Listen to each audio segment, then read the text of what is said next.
You guys have been assigned a cold case. Now it's not your turn to figure it out. Good luck. Alright, so I'm looking over the documents here, and it seems like we have a murder that happened in 2021 at John Abbott. And it seems like it was related to a cheating scandal. And it might be happening again. I mean, it is a cold case, so the past investigator did some mistake, clearly, because we have a lot of names, but there's no concrete evidence here. Seems like we have a lot to look over. I see that there's an evidence placard with past evidence, so should maybe someone of us go see it. And there's a couple of witnesses that the story isn't clear by the past investigation. You think some of them could maybe explain what happened better? I think some of them will have a better idea of what happened than Okay, so who should be doing what? I think you guys should go revisit some witnesses to get their statements. I'll go see the evidence locker and try to understand what analysis was done on the evidence on the scene. And I'll go to the writing center. I think they have past records on like cheating scandals that already happened, so I'll go get them. Alright, perfect. So everyone has their job to do, so we can start work on this.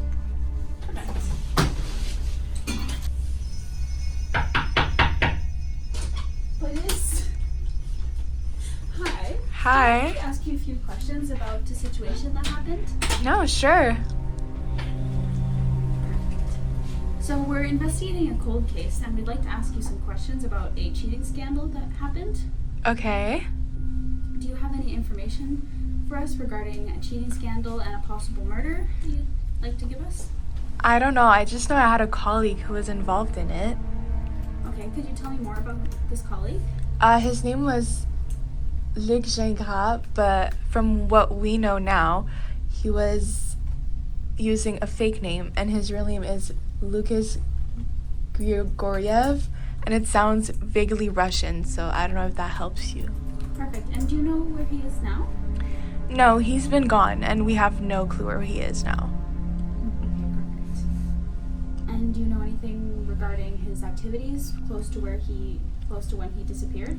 I know that he used to swim at the Cascade pool in the evenings, but that's all I really know, and I don't want to say more. Perfect. Thank you so much for your information. We appreciate it. You're welcome.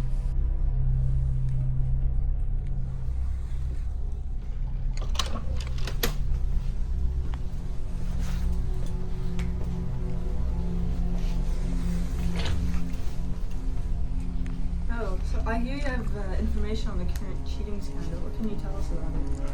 Yes, that's right. I'm a student that was in Luc Gingras' class, and me and my friend did a small investigation on what happened because we were curious about it. And we learned by asking Patrick Rumbold, the head of the Chrome program, that two students that were in that class, I only know their first name, Angelique and Troy, were doing volunteering at the Imprimante. And during this volunteering, they found something, and they said that now volunteering for Patrick Rumbold would be very. They would do profit with it, and they would have a lot of money with it. So I think they're responsible or have a relationship with this cheating scandal. Okay, perfect. Do you have any more information for us? Not really, but I would like to stay anonymous. We understand. Thank you so much for coming to us. We really appreciate it. Thank you. All right. I'm looking at the evidence locker and all the evidence that was present on the scene. What I can see is there was 7 evidence found directly on the scene. The first evidence was a penny and a dime. The second one was a used bandage, and I don't think there was any blood that could be recuperated on this one because there's no analysis for this one. There was a metal twisted tie rod, a bread clip. It was white with some inscription and numbers. There was one book with a soft cover by Anton Chekhov, The Seagull. It was a 9-volt battery. It's a everyday super heavy duty. And there was a mask, a N95 type. It was white and yellow and had white powder in it. And from what I can see, the result of the laboratory said that the white mask had Novichok in it, a deadly poison that killed the victim. And from what I can see, the victim was never identified. We do not know who he is. And it's like if he had hidden his identity. We're not sure who he is yet, but I think we could find out who he is. So I went to see if they had anything from the Writing Center from 2021, and they actually had two writing tutor reports to show me. So one of them says that Whistler Mouchard, and I quote, said, "I went to the Writing Center because everyone else is getting a better grade than me, and it's not fair, and I don't know who to talk to about this." So that's why he went to the Writing Center.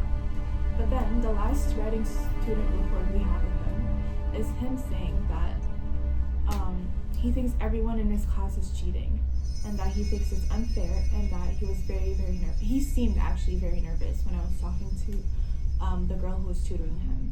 So that's what we have from 2021 and the Writing Center. Okay, so we're done with our investigation. What's the consensus? What do we think happened? Who killed who? Who died? What do we think? So I think that the student who was getting tutored ended up killing the teacher, Luc Grignan, because it kind of fits because the teacher disappeared around the same time and a bunch of information came out about him, about how he has a different name and things, and just the whole cheating scandal. The student was probably very angry about it, so he probably did the murder. Yeah, he was jealous. He said that it wasn't fair that people were getting better grades than he did. And he seemed very nervous a couple of days before the murder. So I think that he was nervous, apprehending whatever he was going to do that night. Well, I'm still not sure because we don't know the dead body, who it is yet. I mean, it does make sense that Luc Gringa was killed because he did have a fake identity. So maybe that's why we weren't able to identify him as the body in the past. But I think we have a strong enough case to go arrest our suspect and go to the judge for the mandat d'arrestation. So let's go see the prosecutor and tell him our case. Perfect. Come in. I have a case for you. John Abbott. Alright, well, definitely have some interesting stuff here. Interesting on how it could be connected, but there's no concrete evidence. It's all circumstantial. Like, for example, we think it's this Luc professor that disappeared, that might be like a secret Russian spy or whatever the theory is. But there's no don't actually have the body. You found poison, you found maybe reason to kill them. There's just nothing there.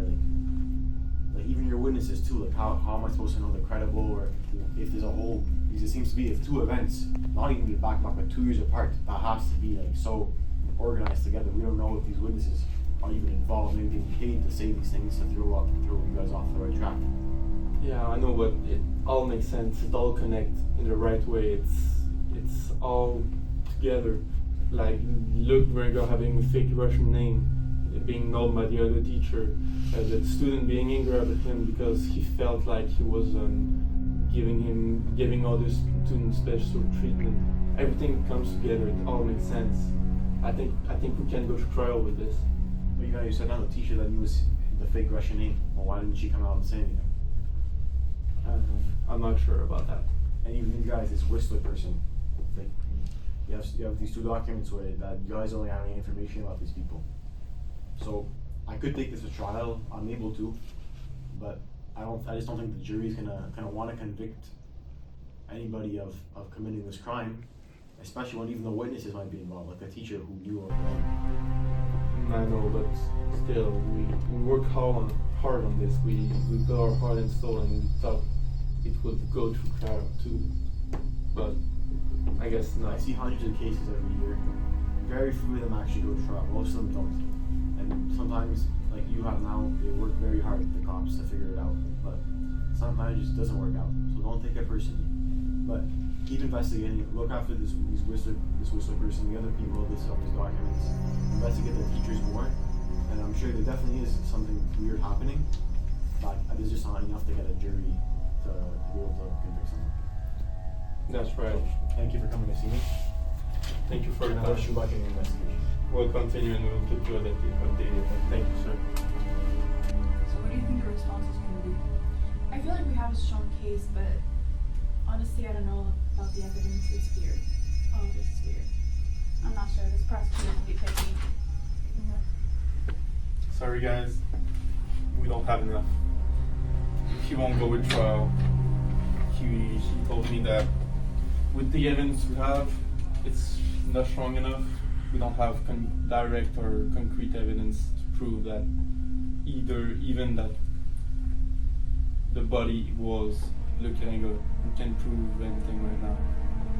Okay, we'll just have to keep working on it. Yeah, I've got to watch these people really closely. Got to wait for them to slip up, and then we'll get our evidence.